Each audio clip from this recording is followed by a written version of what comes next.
Greetings, hello, welcome on in to another weekly update about World of Warcraft. Now, as you're probably wondering, where the heck are we? Now, we're starting a new thing today where I want you guys to figure out what location I am in World of Warcraft. Now, it can be anywhere, right? It can be any expansion, okay? So open up your mind. Now, the first person to get this, again, we're going to run this for about 24 hours. The first person to get this doesn't get too much, right?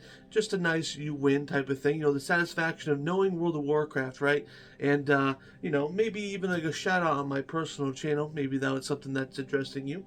But yeah, this is a very zoomed in location, and we'll see if you guys can find where this location is. And before we get into the news, I definitely want to talk about the Spotters Guild. The Spotters Guild is thriving. We have almost close to 300 members at this time, and we are doing heroic raids. And we started this new thing where on Friday nights, and it might change, but for right now, we're on Friday nights. We're doing old legacy content, going into raids, looking for mounts, transmog items, and then on Saturdays we have our raids. Now we are still in normal, but we did make progression this week. We finally killed normal Mugsy, and we were within 2% of killing Galwix.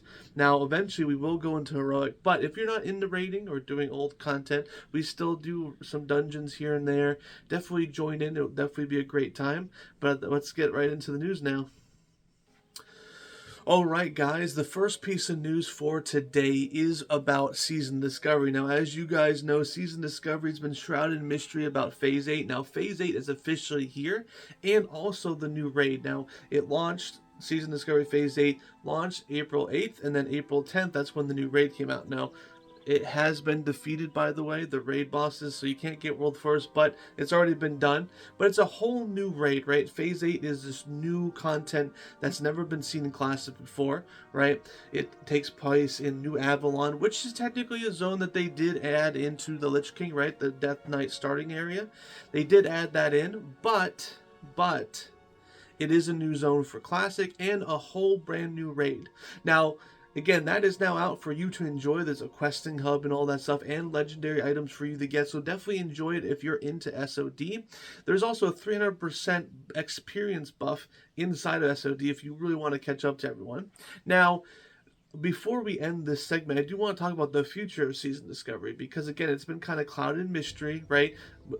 With the Warcraft Direct, with all the timelines that they gave us, they only really gave us a small amount of stuff, aka Phase 8, and then after that, there was nothing planned for SOD. Now, obviously, now that we've heard back from them, they did have something planned, but for us, we thought this might be the end, right? Maybe it didn't work out, maybe blah blah blah, this and that, right? But they did deep dive on Phase 8, and at the end they did say that there is content coming, that their characters on SOD won't be abandoned, but they didn't go into any detail about this, right? So kind of culled the rumors of it kind of shutting down, but it didn't really expand on what it might be. Will it be small updates, right, where it might be a dungeon here and there, or another raid, or is it like a large update with new levels, not going to the Burning Crusade, but going like just staying on Azeroth, right? That would be kind of cool. Again, maybe forging its own path. We've seen them create unique assets for this game mode, so they can do it again. They have a dedicated team, right? So keep your ears out, because I will be the first one to tell you guys that this might not be over. All right, guys, we're going to stay with Classic for this one, right? Now, obviously, we have some retail stuff to talk about later on, but right now, the main Classic ecosystem, the first one, is inside Cataclysm, and they just had their final update for Cataclysm, right? Now, obviously, they are going into Mists of Pandaria. Now, we don't know when they're going to stop with this Classic. Are they going to go into Warlords of Draenor? Obviously, Warlords of Draenor was probably the first bad expansion that we had to deal with inside of World of Warcraft. You know, a lot of people can say this was bad, that bad, but consensus can say WoD was not the best expansion. So are they going to go there? Who knows? That's not the point of this news article here. What I'm saying is, though, is that they are now offering people to sign up to join the beta version of Classic Mists of Pandaria to test some things out. Now, obviously, with the Classic versions, we've seen some changes, okay? They've done changes before, so there's probably some changes, but overall, there won't be any large changes. Now, the reason I bring this up is, one, some people do like to test the content before it comes out and be part of that ecosystem, right? And also, I'm letting you guys know that even if you have a PTR account, again, that's free for you to, test things on the main retail version of World of Warcraft, you still need to separately sign up for all these other ones. So you won't get automatically enrolled.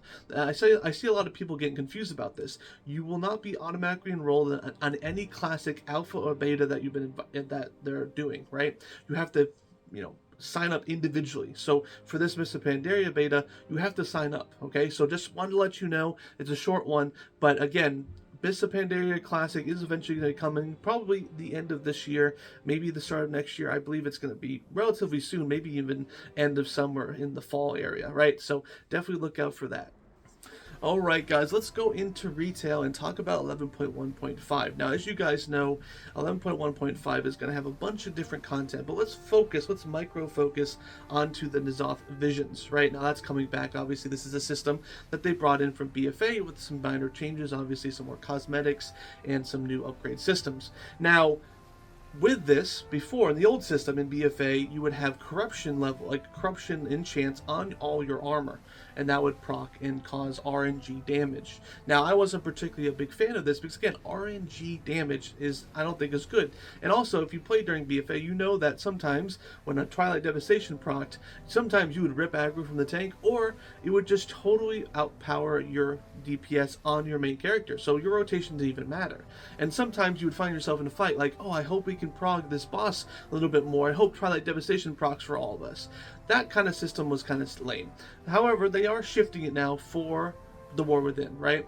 So right now you can only get the enchant on your headpiece, meaning you can only have a certain amount of chance, of a major and a lesser, right? And then the damage it does has been severely nerfed to the point where it might be even too much. Now, the first article said that only the enchants will only give you 1% damage increase. Now, they did just buff it about 20 minutes before this video was recorded. They did buff a majority of them around 200%, but that only means around 2 to 3% damage increase. Now, I think that's great though. I think you don't want RNG damage to take over your rotation and also to overpower the tanks, right? We've already had some weird tank aggro bugs in War Within. We don't need anything else ripping aggro from the tanks, that's for sure, especially if you're a demon hunter. Well, you know what I'm talking about, okay? Now, they are increasing the damage, but it's only 2 to 3%, so don't think it's going to be like BFA and totally destroy people. It's going to be pretty moderate. I've seen some people half on the fence, half in the this is a great change versus this is a terrible change. I think it's a great change because obviously now we won't have to deal with random Twilight Devastation proccing and just absolutely destroying your damage as a DPS because it gets overshadowed by it, right? So I definitely want to bring that to your attention that, yeah, they are coming back, but don't expect big giant numbers like we saw in BFA. Alright guys, it's my weekly yap about the renown system inside the raid. Now, why do I bring this up? One, because obviously the spotters, as you know, raid, and some of these things in the renown track do benefit you via damage and healing. Right now, what am I talking about, right? Renown systems? What is this, right? Obviously, you know what renown is, and if you don't know what this renown system is, there's now a renown track inside the raid that every week you can kill the bosses and kill some of the rares inside of the raid to get experience. Now, it is capped, and there is a catch-up mechanic, so if you're far behind, you can catch up relatively fast. Now, why am I mentioning again this week? Because obviously each week there's a new level. Right now, our max level right now is 7. Now, what is unlocked at level 7?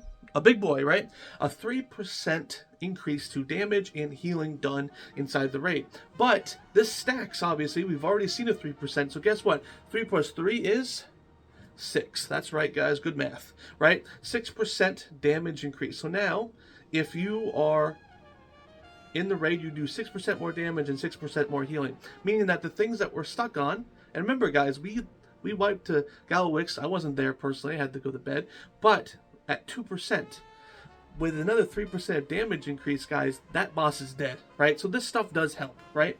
So this helps the spotters, and obviously if you raid just in general. Now, obviously, you need to kill every boss every week to keep track of all the reputation, to stay at the top of the reputation game. Now, to do this, obviously, we do the normal raid, so join up there, but we didn't kill Galowix, right? So we did lose up on that XP, that experience from that boss, but that's what LFR is for. Go to LFR, kill Galowix, and then boom, you have all the reputation. And if you didn't make the raid, right, you had prior commitments, I get it, do LFR. It might be a slog if you're a DPS, but go through it. There's a lot of people going through it, so the queues aren't too long, right? Usually as you progress through the season, it does get longer, just because less and less people are playing, and you get your experience. It's definitely well worth it. Not only cosmetics and just cool things to do inside of the raid, like the rezzing every 30 minutes and running faster, but also you see that damage and healing done increase, and it's just such a lucrative thing that you have to get it. All right, guys. Last piece of news here for today, and it's a big one. 11.1.5. Now we've talked about this before here in the weekly videos, and we know it's coming on April 22nd, but now we have some more information on when all of this content is coming out, because it is staggered, right? It's not all coming out on the 22nd. It's technically time gated, but I think for a good reason. Now obviously there's a lot going on, right? We have Dastry Duos, we have the cooldown manager, we have the XP leveling event, we have Nightfall, Horrific Visions. All right, I'm probably missing one because there's just so much to talk about, right? Now, it is staggered. So when it launches on April 22nd, the XP event will be live, right? And as well as the Nightfall, right, where you get 10 renown with the Arathi inside of Hollowfall, as well as the cooldown manager will be there. Now we have to wait until May 20th to get Horrific Visions, and then on June 3rd, that's when Dastry Duos is here. Now everything is going to stay except two items. One, the XP event is going to be time limited, right, as well as Dastry Duos is also going to be time limited. But Horrific Visions and the Hollowfall new renown track, it will be here for the rest of the expansion and probably afterwards too. So Dastry Duos, you definitely want to do it between the time limit. It's around a month. And also the XP level, again, it's going to give you about around, I think, 20 to 30% more experience for your alts from level 10 to 80, so that will be good. So that's kind of like the timeline everything's coming out. Now, a lot of people are complaining that it is time-gated content, and normally I would complain about time-gated content inside of World of Warcraft, but for a minute, I want to compare this 11.1.5 to 11.0.5, right? These 0.5 patches. They're smaller in nature than the big ones, obviously, right? They're larger than the 0.7 patches, sure, but let's compare it from the original one that we saw with Siren Isle and then this one. So in 11.0.5, we saw the Siren Isle, okay? And then we got the ring, which is still best in slot for most, and some cosmetics, and that's about it. And now in this one, we get Horrific Visions with the same types of systems. We have, you know, Dastry Duos. We have the XP event, the cooldown manager, and the Nightfall, right, with the renown track. That is so much more. So obviously, imagine all this content coming live on the 22nd. I mean, us super, like, into the game, like, super goblin mode people would probably suck that right up. But for casuals, that's kind of overwhelming. So I'm kind of glad that they staggered this launch. And it's not too long, honestly, and it will then bring us to 0.7, then eventually the 11.2. So again, this is a lot of content, and with this time gating, I think it's going to work. Obviously, you know, when we get into the rotation of things, maybe it won't work. Maybe they'll expand the timeline, hopefully. But honestly, I think this is good time gating. I think, obviously, with Siren Isle, that time gating was kind of bogus, in my opinion. But this time gating, there's a lot of content here. So I think it's well-deserved. Alright guys, that is it for the video for today. I'd like to thank you guys for listening on in. I am Unoptimized Fool. I run a lot of World of Warcraft content for the Spotters Gang and also my personal content, so definitely check it out if you want to. And again, remember, the old zone at the beginning of the level, definitely check it out and see if you can spot where that might be. Again, it's a small contest, no big prizes, just, you know, recognition of you knowing where that stuff in World of Warcraft is. We're going to check it after 24 hours. If no one's guessed it within 24 hours of the video being published, we'll just tell you guys, obviously, so you're not sitting on the edge there. But again, thank you guys for listening. World of Warcraft is my passion. I'm glad that you guys get to experience what I love to do, and I will see you guys next week.